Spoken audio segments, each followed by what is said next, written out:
धमाका हुआ कल रात प्रभु लोग। बड़ा धमाका किया दिल्ली और हरियाणा के मैच में।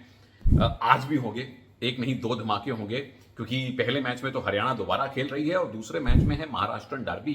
तो स्वागत आप सबका सुनील के सूत्र में।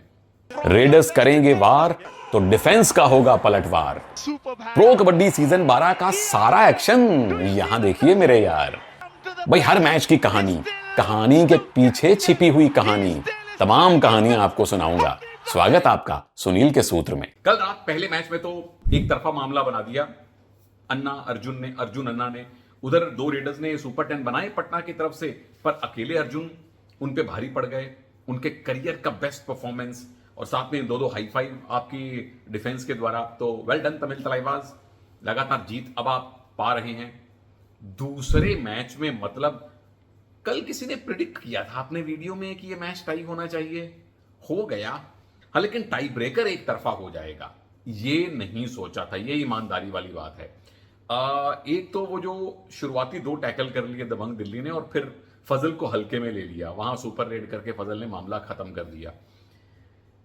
हरियाणा मैच जीत सकते थे, एक एक दो पॉइंट की लीड आपके पास थी रेगुलर टाइम में।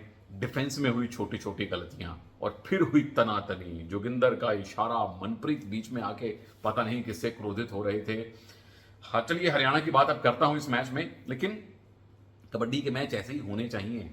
अब वो बात वाली बात नहीं होनी चाहिए, बाद में हाथ मिलाइए, आप दोस्त हैं। जोगिंदर ने बड़ी अच्छी बात कही पोस्ट मैच इंटरव्यू में कि सब भाई भाई हैं, बाद में सब इकट्ठे खेलते हैं। तो चलिए, तेलुगु टाइटंस के सामने हरियाणा स्टीलर्स हैं। तेलुगु टाइटंस लगातार 4 मैच जीत कर आए हैं। 12 में से आपने 7 मैच जीत लिए हैं। पिछले मैच में यूपी योद्धास को हराया था 40-35 से। तो मेरे वो 9 मैच जीतने वाले कठोर फॉर्मूला के हिसाब से आपको बचे हुए 6 में से 3 मैच जीतने हैं। 2 भी नहीं, इनफैक्ट 2 जीतने हैं भाई। अगर 7 जीत लिए हैं, 2 और जीतेंगे तो आप कंफर्म टॉप 8 में जगह बना लेंगे। पर इस समय जो आपकी पोजीशन है पॉइंट्स टेबल में, आई एम श्योर हुड्डा साहब की जो नजरें हैं वो टॉप 2 पे हैं, या टॉप 4 में तो है ही हैं, वो टॉप 8 की तरफ नहीं देख रहे होंगे। हरियाणा एक जीत के लगातार 4 हारे हैं और 4 में से 3 बहुत क्लोज मैच हारे हैं, एक एक पॉइंट वाले, टाई ब्रेकर वाले। 12 में से अब 6 जीत आपके नाम है। मतलब पहले 7 मैचेस में से आपने कितने मैच जीते थे? 5 मैच आपने जीते थे 7 में से। पिछले 5 में से 1 जीता है। मोमेंटम पूरी तरह से खो दिया है।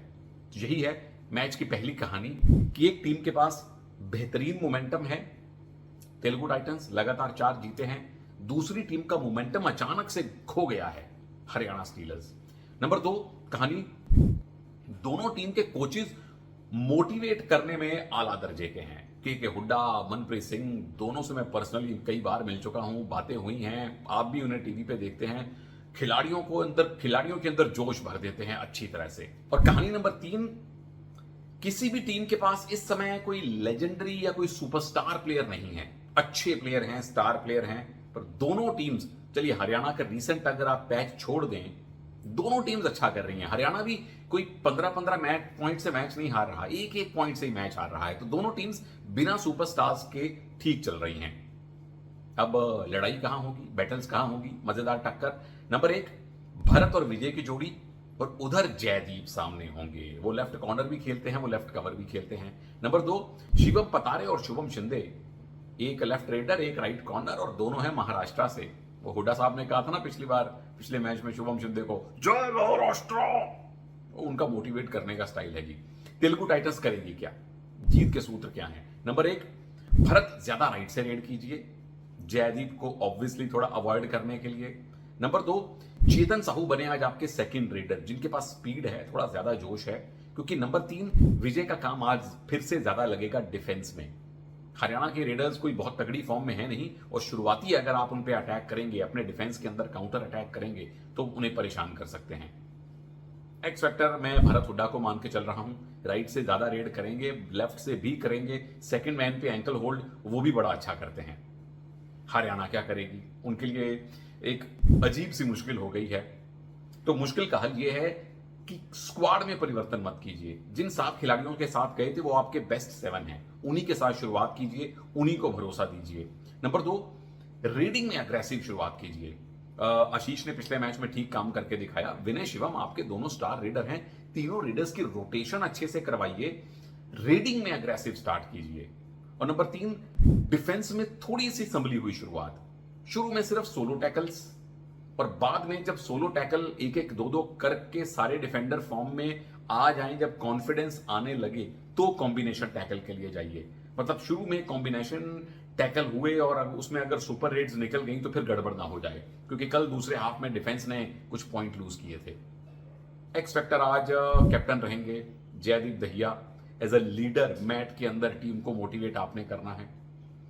पलड़ा 1 महीने पहले अगर आप मुझसे पूछते तो मैं शायद हरियाणा कहता, 3 हफ्ते पहले, 10 दिन पहले भी हरियाणा कहता।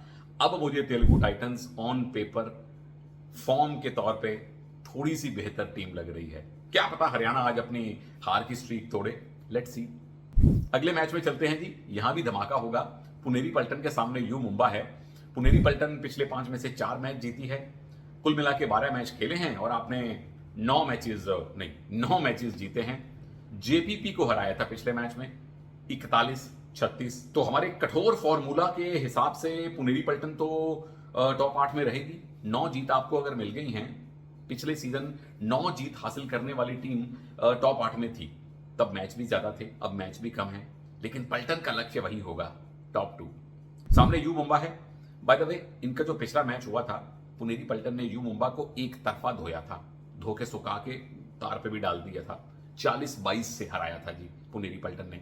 पर यू मुंबा की हालिया फॉर्म थोड़ी ठीक है, 3 मैच लगातार हारे थे पर अब लगातार 2 जीत के आ रहे हैं। गुजरात जायंट्स को 40-23 से आपने भी सुखा के टांग दिया था और कुल मिला के 11 में से आपने 6 मैच जीते हैं। तो 7 में से 3 आपको जीतने पड़ेंगे कठोर नियम के अनुसार, अगर आपको टॉप 8 में जाना है तो। मैच की कहानी एक तो है जी महाराष्ट्र की डर्बी। एक ही राज्य है जहां की 2 टीम्स आती हैं, वो राज्य भी बड़ा विशाल है और वो राज्य कहता भी है कि भाई हमारे यहाँ कबड्डी उत्पन्न हुई थी। कहानी नंबर 2, पुणे के पास चल रहा है, यू मुंबा ने हासिल कर लिया है एक मिनी मोमेंटम, यानी दोनों टीम्स की हालिया फॉर्म है अच्छी। लड़ाइयां कहां होगी? नंबर 1, आदित्य शिंदे और रिंकू की, लेफ्ट के रेडर घुंघराले बाल और उधर खड़े होंगे रिंकू राइट कॉर्नर पे। नंबर 2, संदीप, वाह बिहार का लड़का कमाल कर रहा है, यू मुंबा के लिए सुपर 10 पे सुपर 10 लगा रहे हैं। सामने लेफ्ट कॉर्नर पे खड़े होंगे विशाल भारद्वाज। देखते हैं क्या स्क्रिप्ट लिखते हैं आज ये। पुनेरी पल्टन जीत के सूत्र आपके लिए। नंबर 1, असलम अगर तो फिट हैं, वैसे चांसेस हैं कि असलम खेलेंगे, तो फिर आपकी तिकड़ी, आम की तिकड़ी खिला लीजिए, असलम, आदि, मोहिते, या आप भी कैसे, आप छोड़ दीजिए, वो फिर लोग कहीं और पहुंच। आम ठीक है, आदित्य, असलम और मोहिते, इनकी तिकड़ी खिला लीजिए।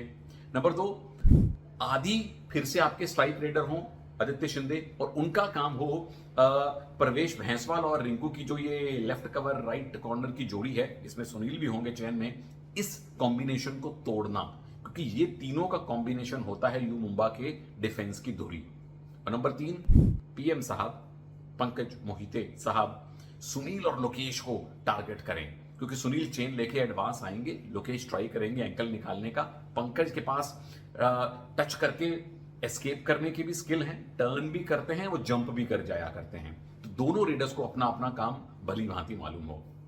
एक्स फैक्टर विशाल और अविनेश की जोड़ी, विशाल भारद्वाज, अविनेश नटराजन, ये लेफ्ट कॉर्नर और राइट कवर की शाश्वत जोड़ी है यू मुंबा के राइट रेडर्स को रोकने के लिए। यू मुंबा क्या करेगी? नंबर 1, अजीत को तभी खिलाइए अगर वो 100% फिट हैं तो, क्योंकि आपके टॉप 8 में रहने के अच्छे चांसेस हैं। ऐसा ना हो कि छोटी मोटी चोट ज्यादा गहरी हो जाए। ये तो किस्मत अच्छी है कि संदीप चल रहे हैं। अगर तो अजीत फिट हैं तो एकदम अग्रेसिव रेडिंग के साथ स्टार्ट कीजिए, क्योंकि फिर आपको 2 रेडर मिल जाएंगे, संदीप, अजीत, लेफ्ट राइट। अगर अजीत फिट नहीं है और वो खेलने की सूरत में नहीं है तो फिर सेकंड रेड पे खेलिए, अग्रेसिव मत जाइए, ऑल आउट पे, डू और डाई रेड पे भी मत शुरुआत कीजिए, संतुलित बैलेंस शुरुआत कीजिए रेडिंग में। नंबर 3, डिफेंस हो सिर्फ डीप, कॉम्बिनेशन टैकल, क्योंकि पुनेरी पल्टन के रेडर वो मतलब आपको पता ही है, फिर 5G 6G की स्पीड से वो रेड करते हैं। अगर हो सके, अगर रेडर काबू ना आए विरोधी टीम के, तो 5 के डिफेंस पे भी खेल सकते हैं। और नंबर 4, रीडिंग में शुरुआत कीजिए अग्रेसिव अजीत के होने के कारण। अगर अजीत हैं तो फिर आप अग्रेसिव रेड कीजिए, शुरुआती लीड पुनेरी पल्टन पे बनाइए, क्योंकि पुनेरी पल्टन चेज करने में थोड़ी सी परेशानी महसूस करती है। पल्टन को पसंद है पहले 10, 15, 20 मिनट तेज खेल के लीड बनाना। मीट फायर विद फायर वाला फॉर्मूला हिंदी में आप अपनाइए। एक्स फैक्टर कैप्टन साहब होंगे सुनील, जिन्होंने आज डिफेंस को चलाना है और पुनेरी पल्टन के इतने सारे रेडर्स के साथ लोहा लेना है। नतीजा मुझे पुनेरी पल्टन के पक्ष में दिखता दिखता टाई दिख रहा है। अगर तो संदीप चल गए अच्छे से तो ये मैच टाई है, वरना थोड़ा सा पुनेरी पल्टन की तरफ हल्का सा 6.5% पुनेरी पल्टन की तरफ झुका हुआ दिख रहा है। बाकी हरियाणा स्टीलर्स के फैंस निराश ना हो, मुझे लगता है कि आज टीम अच्छा खेलेगी। मैंने कहा है तेलुगु टाइटंस जीत सकती है क्योंकि वो अच्छा खेल रहे हैं, लेकिन ये वो टीम है जो एक्साइटिंग बहुत है। बाकी मैच दोनों एक्साइटिंग होंगे। अपनी प्रेडिक्शन नीचे जरूर बताइएगा। फिर मिलूंगा। नमस्कार, जय हिंद।